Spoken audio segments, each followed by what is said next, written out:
guys, welcome back to Posisi Podcast Santai Sistem Informasi. Kali ini Posisi balik lagi dengan pembahasan yang bakal berguna banget nih buat para mahasiswa, yaitu tentang skripsi tanpa revisi. Ya, pasti pengen banget ya. Di sini saya Isa sebagai podcaster yang paling kece, dan tentunya kita kedatangan narasumber yang gak kalah kecenya, yaitu Mbak Naomi. Halo.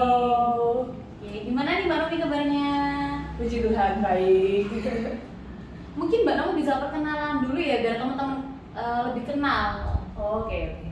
Apa aja ini? Nama? Terus dari siswa berapa gitu. Oke, halo teman-teman semua. Perkenalkan, saya Naomi Azitan Tias, biasanya dipanggil Naomi. Saya dari angkatan siswa 4. Kebetulan saya juga udah alumni baru dari tahun 2022 ini. Kemarin tanggal 8 Oktober itu wisuda. Oke, berarti baru lulus ya Mbak ya? Lulus. Setelah lulus nih Mbak Naomi kesibukannya apa sih Mbak kalau boleh tahu? Kesibukannya ya? Ngapain ya? Ya untuk sementara ini masih di rumah sih, masih nyantai, mungkin bantu-bantu orang tua gitu. Mungkin masih cari referensi. Iya, masih cari-cari ya usaha cari-cari kerja juga. Oke, dengar nih Mbak Naomi kemarin skripsi tanpa revisi. Mungkin bisa diceritain sedikit nih Mbak, gimana bisa sih nggak ada revisi sama sekali? Kalau diceritain gimana bisa ada skripsi nggak ada revisi itu sebenarnya kehendak Tuhan mungkin ya. nggak kehendak dosen. Soalnya saya juga nggak tahu kenapa skripsi saya nggak ada revisi gitu. Itu berarti nggak ada kayak typo sama sekali gitu ya Mbak ya? Kalau typo sih ada ya, pasti ada. Kayak misalnya harusnya ada kata yang harus italik, mungkin harus ada yang huruf besar kayak gitu. Tapi aku nulisnya huruf kecil, itu pasti ada. Cuma kalau dibilang yang tanpa revisi itu kan sebenarnya dari isinya. Dari isi kelengkapan skripsi kita itu gimana, kemudian dari penjelasan apa yang kita tulis, kemudian apa lagi ya, kayak mungkin lebih ke isinya sih, kayak isinya itu ya sebenarnya saya nggak tahu juga ya, saya nggak nyangka gitu loh, nggak nyangka kalau skripsi saya itu nggak ada revisi sama sekali dari dosen kayak gitu. Oh berarti kayak kalau typo itu nggak dicatat ke revisinya gitu? Tetap dicatat, cuma itu kayak mungkin tambahan kecil gitu ya. Harus diperbaikin lagi gitu sebelum difinalkan ke perpustakaan. Oke, gitu ya Mbak. Kalau metode penelitiannya mungkin boleh tahu pakai yang apa? Kalau metode penelitian ya mungkin teman-teman yang udah ngambil mata kuliah metode penelitian itu secara garis besar metode penelitian itu ada dua. Ada kualitatif sama kuantitatif ya. Kalau saya kemarin kebetulan ngambilnya yang kualitatif, soalnya saya sesuaikan dengan topik skripsi saya kayak gitu. Berarti kalau kualitatif itu wawancara gitu atau? Iya, lebih cenderung untuk pengumpulan datanya ya. Untuk pengumpulan datanya itu wawancara, kemudian observasi langsung di lapangan, di tempat penelitian kita kayak gitu. Kalau kuantitatif kan biasanya dari mereka ngumpulin data doang, terus nanti diolah gitu ya, pakai survei gitu. Kalau kualitatif kemarin, kayak saya kemarin pakainya kualitatif, jadi harus nemuin narasumber yang terkait gitu. Kalau pakai kualitatif tuh kendalanya apa aja sih Mbak? Kayak kan wawancara langsung nih ya. Mungkin teman-teman yang pernah berhubungan sama orang lain, mungkin butuh narasumber gitu, mungkin tahu ya kalau susahnya kualitatif, susahnya nyari data lewat narasumber itu jadwal. Pasti di jadwal. Bisa jadwal ya Mbak ya? Iya, kita harus sesuaiin jadwal narasumbernya kayak gitu. Itu pun kalau misalnya ini ya sesuai jadwal ya. Kadang kan kayak kita udah di lokasi nih, terus tiba-tiba narasumbernya iya ditunda dulu ya Mbak gitu. Minggu depan atau kapan gitu. Akhirnya kita balik lagi. Malah mundur waktu ya Mbak. Mundur waktu. Itu sih mungkin kekurangannya kalau kualitatif ya. Oke, jadi pasti ada plus minusnya sendiri-sendiri ya Mbak ya? Iya, semua metode pasti ada plus minusnya. Oke. Terus untuk si Mbak Naomi ini fokus keilmuannya apa sih? Terus idenya dapat dari mana? Kayak dapat dari dosen atau waktu ikut organisasi atau apa gitu? Jadi skripsi saya kemarin itu kan ngambil topiknya enterprise arsitektur. Iya. Udah ambil mata kuliahnya. Ini masih ambil di semester ini. Siapa dosennya? Bu Grandis ya. Oh, Bu Grandis. Kalau saya kemarin itu Pak Yoga. Pak Yoga. Jadi saya ngambil enterprise arsitektur. Kenapa kok ngambil itu? Sebenarnya karena gabut. Beneran ini karena gabut. Terus tiba-tiba muncul kepikiran kenapa aku nggak skripsi AE aja ya. Soalnya kebetulan semester kan aku ambil AE itu semester 5. Iya. Semester 5 ambil AE, EA ya, EA sama aja deh kayaknya dibolak-balik ya itulah enterprise arsitektur. Tapi di situ aku masih ngerasa kurang gitu loh, kayak enterprise arsitektur ini sebenarnya gimana sih? Aku ngikutin kuliah itu sebenarnya kayak kurang gambarannya gitu. Meskipun ya ada tugas akhirnya, tapi kan juga waktu itu masih online lah ya. Ya saya yang ngalami kan yang mahasiswa online kan pasti tahu lah apa namanya kurangnya kalau online itu gimana, lebih kurang semangat, kurang feel-nya itu kurang kerasa gitu kan. Nah itu sama, aku semester 5 juga ngikuti enterprise arsitektur itu juga ya pokok asal ikuti gitu loh. Kayak aku dapet apa juga nggak terlalu ngerti gitu, ini tuh sebenarnya buat apa gitu kan. Terus akhirnya semester 7 waktu itu ada kesempatan, ada ini dari Aperti BUMN itu mereka buka pertukaran mahasiswa antar universitas Aperti gitu. Jadi baru ngikutin itu. Iya, aku nyoba daftar ke IT Telkom Surabaya. Nah di situ ada pilihan mata kuliahnya kan, kayak kamu pertukaran ini mau ngambil di prodi apa, jurusan apa, mata kuliahnya apa aja yang pengen kamu ambil gitu kan. Di situ aku ngambilnya tetap sama di sistem informasi. Terus ada beberapa mata kuliah itu, cuma aku nggak ambil semua kan, aku cuma ambil 2 waktu itu, enterprise arsitektur sama manajemen proyek sistem informasi ya. Kebetulan kan ada EA juga, jadi aku ngambil EA lagi aja, soalnya dari yang di UISI kemarin kan ya siapa tahu beda gitu loh EA yang diajarkan di UISI sama yang di Telkom. Jadi ambil 2 kali EA ya Mbak ya? Ambil 2 kali EA, tapi itu nggak aku konversikan sih, maksudnya aku buat pengalaman sendiri aja gitu loh, buat nambah-nambah ilmu sendiri gitu kan. Akhirnya ya udah beneran ternyata di situ tuh beda gitu loh yang diajarkan, kayak oh ternyata EA itu kalau lebih luas lagi tuh bisa ada ini gitu, maksudnya pandangannya lebih luas lagi gitu kan, nggak hanya dapat dari yang di UISI gitu. Jadi di tempat lain juga agak beda ya Mbak ya? Iya, di tempat lain juga beda. Terus akhirnya nggak tahu ya, karena dari situ tuh jadi kayak kepingin belajar lagi gitu tentang EA. Ya udah deh, aku pelajarin, aku kepoin gitu kan, cari-cari referensi, cari-cari bacaan-bacaan yang terkait EA itu. Kok seru, kok ini ya, maksudnya aku banget gitu loh. Soalnya jujur aja kalau aku tuh ngambil fokus ke ilmuannya, kalau misal EA itu masuknya di ERP ya. Iya, Di ERP. Kalau di siswa kan ada 3 kan ya, ERP, audit sama data science. ya. Nah kalau EA itu masuknya ke ERP. Ini kayaknya aku banget ini ERP gitu kan. Soalnya kalau ke data science aku jujur aja aku nggak kuat. Aku nggak kuat. Terus di IT audit itu sebenarnya ya bisa, cuma nggak tahu kecantolnya ke ERP aja ujung-ujungnya. Terus akhirnya ya udah dari situ baca, akhirnya kepikiran ya udah kenapa nggak sekalian aku bikin buat skripsi aja ya tentang EA. Terus habis itu aku lihat-lihat kan referensi dari kating-kating sebelumnya, itu nggak ada yang ngambil EA ternyata. Baru pertama ada sih Mas Fariski waktu itu Sisfor 3, dia itu skripsinya PSSI tapi dicampur sama EA. Jadi kayak dikombin gitu, dikombinasi. Cuma kan nggak pure EA ya.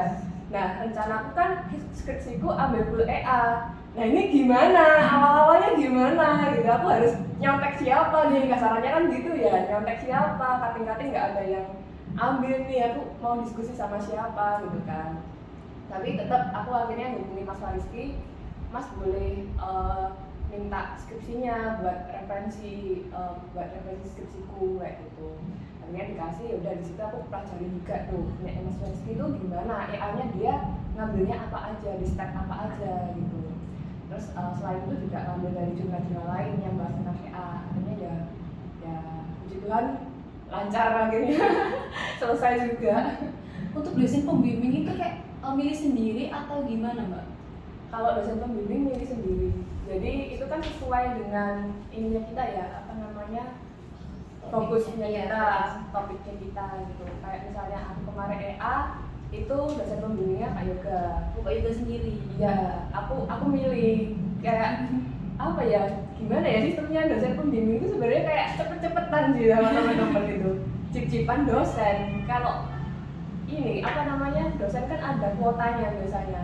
Iya, satu dosen kayak berapa anak bimbing gitu ya? Iya, satu dosen berapa anak bimbing. Nah itu biasanya kalau nggak cepet-cepetan hubungin dosennya, ya udah kuotanya habis, otomatis kayak Ada dosen lain. harus ke dosen lain gitu.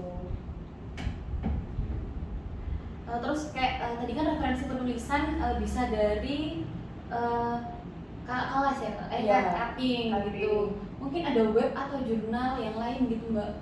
Pasti ada ya, soalnya kalau skripsi itu nggak mungkin kita ngambil cuma satu referensi aja. Iya. Kita nggak mungkin pakai satu referensi aja, pasti kita juga harus butuh referensi-referensi yang lain. Nah, ini juga perlu teman-teman ingat ya, yang mau skripsi, jangan sampai ngambil referensinya itu dari website yang abal-abal. Kalau bisa kalian itu cari referensi yang apa ya, istilahnya jurnal yang beneran jurnal gitu loh, kayak misalnya lewat Google Scholar itu udah cukup sih menurutku, dari Google Scholar itu. Terus kalau misalnya kalian mau cari jurnal internasional juga bisa, itu lebih bagus. Soalnya waktu itu aku ikut webinar skripsi. Waktu itu yang jadi pembicaranya Mbak Alfi. Mbak Alfi itu bilang kalau misalnya lebih bagus kalau kita itu minimal ada 5 jurnal internasional yang kita masukkan jadi referensinya kita gitu. Nah itu ya aku akhirnya ngikutin lah apa yang dibilang Mbak Alfi gitu kan. Soalnya ya masuk akal juga kalau misalnya kita pakainya di Indonesia juga kan, hanya di Indonesia aja kan kayak kurang luas gitu kan. Iya.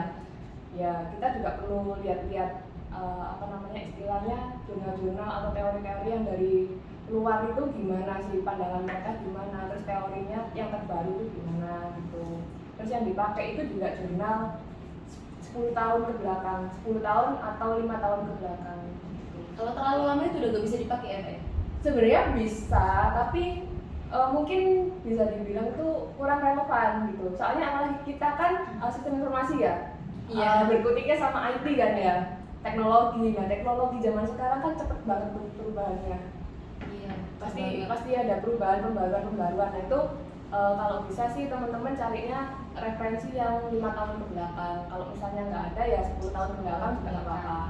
Kalau terlalu lama itu ya itu tadi kurang relevan. Kayak mungkin sekarang udah IT udah di sini, yang tahun-tahun lama masih di sini gitu kan. Nggak nyambung nantinya. Tapi ya memang ada beberapa referensi lama yang masih bisa dipakai. Buat itu ada minimal jurnalnya nggak sih Mbak? Kayak harus mengacu beberapa jurnal gitu. Kalau minimal kemarin sih waktu bimbingan itu sebenarnya aku kurang tahu juga sih sebenarnya ada minimal atau enggak ya. Cuma waktu sempat kita bimbingan sama Pak Yoga itu ada salah satu teman yang referensinya itu dikit gitu loh, terus akhirnya Pak Yoga bilang kalau bisa sih minimal ya 15 referensi lah buat di daftar pustaka gitu. Soalnya kalau terlalu dikit juga, apalagi kualitatif ya, jadi penelitian kualitatif itu kan sumbernya dari teori. Kalau teorinya kurang juga nanti kan kurang kuat gitu loh. Iya, asumsinya gitu ya. Iya, pembahasannya kurang kuat. Jadi kalau bisa sebanyak-banyaknya baca, nanti ya itu juga plus loh, maksudnya keuntungan buat nanti kalau misalnya di sidang gitu ya. Sidang kalau kalian semakin banyak baca referensi, itu wawasan kalian atau teori yang bisa kalian sampaikan ke dosen itu bisa kuat. Kayak lebih ngerti gitu kan. Iya, jadi kita tuh nggak jawab sesuai kayak perasaannya kita doang gitu loh. Kayak sepengetahuan saya itu gini, kemarin saya dengar dari ini, itu kan nggak valid kan datanya. Kalau kita semakin banyak baca kan, menurut teori ini di sini itu kan bisa nguatin penelitian kita gitu. Terus kalau referensi kan biasanya ditulis di daftar pustaka itu mbak. Iya. Mungkin daftar pustakanya itu harus sedetail apa gitu? Maksudnya gimana ya? Saya Kayak bingung. waktu dicantumin di skripsinya gitu. Sedetail apa? Ya yang kalian pakai apa? Jurnal yang dipakai apa? Yaitu kalian tuliskan aja. Kayak misalnya kalian cari satu teori dulu ya, misal teori A gitu. Kalian belajar atau nemuin teori itu dari jurnal mana? Yaitu kalau bisa kalian simpen. Nah kadang itu ada teman itu yang dia udah baca-baca nih, terus udah asik nulis, lupa nggak disimpan jurnalnya itu atau sumbernya itu nggak disimpan gitu kan, terus akhirnya ini kemarin aku nemu di mana ya tulisan kayak gini, aku bisa nulis kayak gini di mana. Nah itu kalau bisa sih kalau langsung disimpan atau lebih baik misal kalian baca gitu ya, cari-cari langsung di download disimpan di folder sendiri, kayak misalnya ini untuk referensi bab 1, ini untuk referensi bab 2 kayak gitu. Cuma kalau aku kemarin sih nggak aku bisa campur aja. Jadi satu aja gitu. Jadi satu, cuma kan aku langsung waktu itu penulisannya aku langsung tulis. Jadi aku dapat ini di jurnal apa, dari sumber mana, aku langsung tulis itu di daftar pustakanya. Oh ini dari ini gitu. Oh jadi langsung ditambahin di daftar Langsung aku tulis, langsung aku tulis. Soalnya aku juga lupa, gampang lupa gitu anaknya. Kalau nggak langsung ditulis juga takutnya malah lupa. Kayak kemarin nemu sumber banyak deh, tapi kok yang udah ketulis cuma segini, cuma dikit. Nah itu kan kita kerja 2 kali lagi kan, nyari lagi gitu. Nah, terus ini kayaknya yang paling ditanyain sih mbak, tips menjawab saat seminar atau sidang biar gak gugup. Tips menjawab agar tidak gugup. Nomor satu pasti berdoa lah ya, berdoa Pasti biar kasih kekuatan gitu kan, kemampuan supaya kita bisa ngadapin situasi keadaan di dalam waktu sidang, waktu ditanya sama dosen. Itu paling penting sih, pasti kan berdoa. Nomor 2, sebelum sidang kalau bisa itu hari-hari sebelumnya kalian udah fixkan, kalau misal untuk sempro kan proposal yang dipakai, kalian udah benar-benar fixkan proposal kalian yang mau diajukan itu apa, yaitu kalian pelajari kayak dibaca ulang dulu sampai kalian benar-benar ngelontok, istilahnya benar-benar paham gitu loh apa yang kalian tulis. Soalnya kalau kalian asal tulis terus kalian juga bingung sama maksud yang kalian tulis, itu kan juga susah juga gitu kan. Ya kalau bisa dipahami kalian kemarin nulis apa. Kadang kan lupa ya, kayak misalnya meskipun kita nulis sendiri tapi kalau nggak dibaca lagi kan lupa kemarin nulis apa gitu kan. Aku juga gitu. Jadi beberapa hari sebelumnya itu aku baca terus sampai istilahnya sampai bosen gitu loh, baca ini lagi, tapi ya gimana supaya kita paham gitu kan yang kita tulis kemarin itu apa aja gitu. Nah, kalau misal skripsi kan berarti dokumen skripsi kita yang kita pakai, itu baca lagi mulai dari bab 1 sampai terakhir, itu kalian pahami kalian nulis apa aja, terus teori-teori yang kalian pakai itu apa aja, lebih ke memahami tulisan kalian sih kayak gitu, supaya nanti kalau ditanya itu nggak bingung sama maksud tulisan sendiri. Iya, kayak misalnya kan kadang kita nulis itu belibet ya, kita nulis belibet, tapi setidaknya kalau misal kita ditanyain ini maksud tulisannya ini apa gitu kan, kita bisa jelasin gitu loh. Kadang kan soalnya lebih gampang ngomong daripada nulis kan. Iya. Ada anak yang lebih gampang ngomong jelasin daripada nulis, aku juga gitu. Jadi kalau misal ditanya ini maksud kalimatnya ini gimana mbak, itu ya kita bisa jelasin gitu pakai bahasa kita sendiri.